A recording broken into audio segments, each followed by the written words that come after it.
আসমা, কি অবস্থা, কেমন আছো? ভালো আছি। ঈদের আপনি? পরে এই ফার্স্ট তোমার সাথে দেখা, কেমন আছো? ভালো আছি। এখন তোমার জন্য একটা সুখবর আছে, সেটা হচ্ছে সৌদি আরব প্রবাসী একটা পিয়া, আমার বোন আপু, উনি তোমাকে 1,000 টাকা দিছে, তুমি খুশি? হ্যাঁ। আমি সেই পিয়া আপুর সেই টাকাটা এখন আমি ওর হাতে দিব। যদিও 1,000 টাকার নোট ছিল, কিন্তু খুচরো হয়ে গেছে, ঠিক আছে? 1,000-এ তো 808 খান লাগবে না? কত হয়েছে? 1000, তুমি খুশি? কত হয়েছে? 100, 200, 300, 500, 1000। খুশি? হ্যাঁ। কে দিছে টাকাটা? পিয়াপু কোত্থেকে? সৌদি থেকে। যাক, আলহামদুলিল্লাহ, ওনার জন্য দোয়া, আপুটার জন্য একটু দোয়া করে দাও।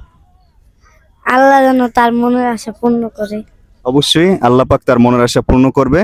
আর এই যে ছোট মেয়েটা আসমা, যাকে ভালোবেসে আপনি টাকাটা দিয়েছেন, আল্লাহ পাক কবুল করুক আপনার মনের আশা, এটাই দোয়া করি।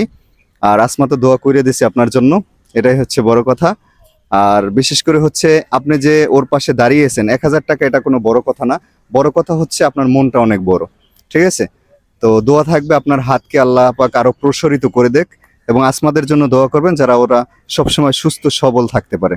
তো এই আসমা, তুমি সত্যিকারে কি খুশি? হ্যাঁ। তাহলে পিয়া আপুর কে একটা সালাম দিয়ে দাও। আসসালামু আলাইকুম। আমিও দিলাম। আসসালামু আলাইকুম ওয়া রাহমাতুল্লাহি ওয়া বারাকাতুহু।